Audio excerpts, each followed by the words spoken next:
Video में गाल कंदासीं सिंध जो किंग बि सॾिजे थो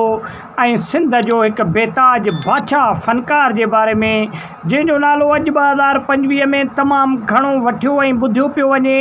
ऐं अॼु 2025 में उहो किंग सिंध सॾिजे थो ऐं उन जो नालो आहे मुमताज़ मौलाई।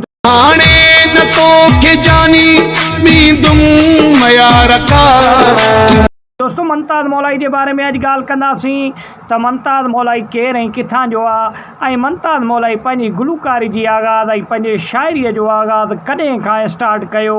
ऐं नंढपिण में मुमताज़ मौलाई कहिड़ो कमु कंदो हुयो। छा मुमताज़ मौलाई नंढपिण खां ई वठी शाइर हुयो ऐं फ़नकारी जी तरफ़ हुयो या नंढे हूंदे उन ॾुख ऐं तकलीफ़ूं ॾिठियूं। दोस्तों अॼोकी वीडियो में ॻाल्हि कंदासीं मुमताज़ मौलाई सिंध जो उहो वाहिद फ़नकार आहे जेको पंहिंजी शाइरी पाण लिखी गाईंदो आहे जंहिंमें 24 तमामु सुपर हिट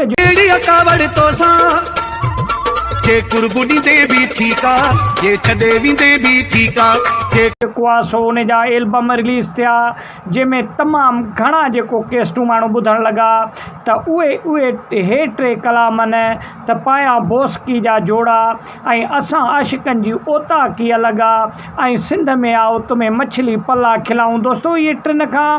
वधीक जेके हुन जा गाना आहिनि उहे तमामु हिट थिया ऐं मुमताज़ मौलाई हिकु ग़रीब ख़ानदान सां तालुक़ु रखण जे करे मुमताज़ मौलाई पंहिंजी ज़िंदगीअ में तमामु घणा ॾुख ऐं तकलीफ़ूं बि ॾिठियूं ऐं मुमताज़ मौलाई नंढे हूंदे खां वठी डाइवरी कंदो हुयो ऐं गुरबत सबबि पढ़ी बि न सघियो, सिर्फ़ु स्कूल में ई जेको आहे सो कुझु दर्जा पढ़ी सघियो ऐं उन खां पोइ हुन बेरोज़गारी जे सबबि सऊदी 2008 में जेको आहे सो सऊदी वियो बतौर डाइवरी करण जे लाइ। पोइ उते घणा साल गाॾी हलाई उते डाइवरी कई ऐं हिन खे शाइरी लिखण जो तमामु घणो शौक़ु हुयो। पोइ हिन जो भाग में उते हिकिड़ो डायरेक्टर हिन खे मिली वियो सऊदी अरब में। पोइ सिंधी हुजण जे करे पोइ उन डायरेक्टर मुमताज़ मौलाई खे चांस ॾिना ऐं मुमताज़ मौलाई जा खोड़ सारा लिखियल शाइरी जेका आहे उहा जेको आहे सो पंहिंजी रिकॉर्डिंग में हुननि शामिलु कई। उन खां पोइ मुमताज़ मौलाई जो भाग जाॻियो। मुमताज़ मौलाई जॾहिं उतां कामयाबु थी जॾहिं पाकिस्तान मोटियो त पाकिस्तान में उन जी जेको आहे सो मुलाक़ात वञी निगत नाज़ सां थी। हालांकि मुमताज़ मौलाई नओं इन फील्ड में हुयो ऐं जेको आहे सो निगत नाज़ घणे टाइम खां वठी इन कम में हुई त पोइ निगत नाज़ मुमताज़ मौलाई खे आज़मायो ऐं उन खे इस्तेमालु कयो। मुमताज़ मौलाई निगत नाज़ खे पंहिंजे जाल में फासाए करे ऐं उन खां शाइरी बि लिखी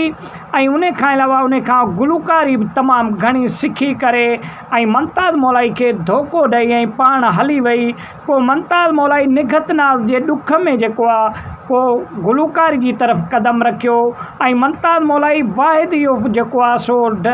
शाइर आहे जंहिंजी गुलूकारी सिंध में तमामु घणी माण्हुनि ॻाई जेके फ़नकार हुया। जलाल चांडे बि मुमताज़ मौलाई जी गुलूकारी ॻाई, शमन अली मीराली थियो ऐं ॿिया जेके सिंध जा फ़नकार हुया उन्हनि मुमताज़ मौलाई जी शाइरी पंहिंजी ज़बानी जेको आहे सो ॻाई आहे। दोस्तों उन खां पोइ जॾहिं मुमताज़ मौलाई खे निगत नाज़ धोखो ॾिनो, जॾहिं उन खे जेको आहे सो निधण को करे अकेलो करे निगत नाज़ छॾे वई त पोइ मुमताज़ मौलाईअ सोचियो त हाणे जेको आहे सो शाइरनि खे ऐं जेके गुलूकारनि खे हाणे जेको आहे फ़नकारी न ॾिनी वेंदी, जेको आहे सो अदाकारी न ॾिनी वेंदी, हाणे मां पंहिंजो पाण ॻाईंदुसि। त पोइ मुमताज़ मौलाईअ शाइरीअ सां गॾोगॾु गुलूकारी जी तरफ़ बि क़दम रखियो ऐं मुमताज़ मौलाई ज़िले लाड़काणे सां तालुक़ु रखे थो। हालांकि मुमताज़ मौलाई जो असुलु नालो मुमताज़ अली चांडियो आहे लेकिन माण्हू हिन वक़्तु मुमताज़ मौलाई जे नाले सां मुमताज़ मौलाई खे ॼाणनि था ऐं सिंध जो हिकु बहितरीनु फ़नकार आहे जेको सिंध सां गॾोगॾु पूरे पाकिस्तान में तमामु घणो मक़बूल ऐं पसंदीदा फ़नकार बि चयो थो वञे। ऐं मुमताज़ मौलाई जा अहिड़ा 25 सुपर हिट जेको आहे सो एल्बम आहिनि जेके तमामु घणा सिंध में बल्कि पूरे पाकिस्तान में ॿुधिया पिया वञनि। त वॾी महिरबानी, मिलंदासीं के नेक्स्ट वीडियो में।